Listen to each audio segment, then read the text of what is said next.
এবার বৃক্ষরোপণে এগিয়ে এলো মাতৃশক্তি। একদিকে দেখা যায় তীব্র দাবদাহের মধ্যে গাছ মাফিয়ারা একের পর এক গাছ কেটে চলেছে। এমনকি কিছুদিন আগেই দেখা গিয়েছিল জামুরিয়ার বাহাদুরপুর অঞ্চলের চাকদোলা গ্রামের এক ব্যক্তি 26টি গাছ কাটার পারমিশন পেয়েছিল বন দপ্তরের কাছ থেকে, কিন্তু সেখানে ওই ব্যক্তি 54টি আম গাছ কেটে ফেলেছিলেন। ওই ব্যক্তি জানিয়েছিলেন সংসারের হাল টানতেই তিনি গাছগুলি কাটছেন।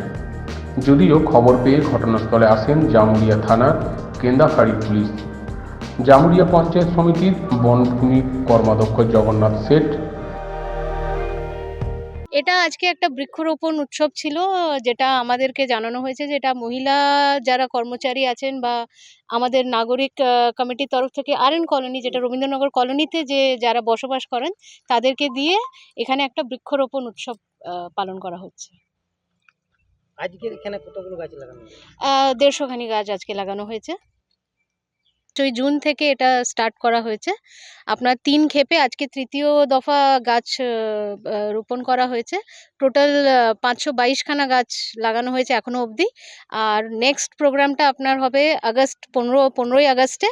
আর এই বছরে আপনার নাগরিক কমিটি যারা এই উদ্যোগটা নিয়েছেন ওনাদের সংকল্প হচ্ছে 1000টি গাছ লাগানো। আজকে মূলত আপনারা জানেন এখন অরণ্য সপ্তাহ চলছে, তারই একটি কার্যক্রম নেওয়া হয়েছে, যেটি নিয়েছে আমাদের রবীন্দ্রনগর কলোনির যারা নাগরিক কমিটি, তারা এই উদ্যোগ নিয়েছে। আজকে মূলত 150টি গাছ।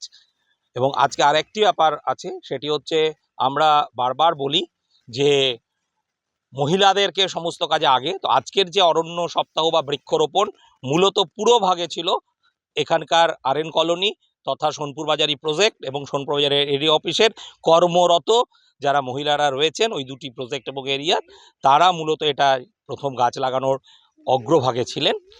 এবং এই পর্যন্ত 3 ধাপে নাগরিক কমিটি গাছ লাগালো এবং আজ অবধি মোট 522 গাছ এই আরএন কলোনির বিভিন্ন জায়গাতে লাগানো হলো। আজকে 150টি গাছ লাগানো হয়েছে। বর্ষার শুরুতে চারিদিকে চলছে বৃক্ষরোপণ কর্মসূচি। সেই মতো পিছিয়ে নেই জামুরিয়ার চুচুড়িয়ার আরএন কোলিয়ারির মাতৃশক্তি। জামুরিয়া চুচুড়িয়ার আরএন কলোনিতে মাতৃশক্তিরা এগিয়ে এলো বৃক্ষরোপণের কাজে। এদিন মাতৃশক্তি প্রায় 150টি চারাগাছ বৃক্ষরোপণের কর্মসূচির উদ্যোগ নেয়, যার মধ্যে আম, জাম, কাঁঠাল, মেহগনি, শাল, কৃষ্ণচূড়া, রাধাচূড়া, শিশু, কদম, নারকেল ইত্যাদি মতো গাছ এদিন লাগানো হয়। Bureau report, activist Bangla.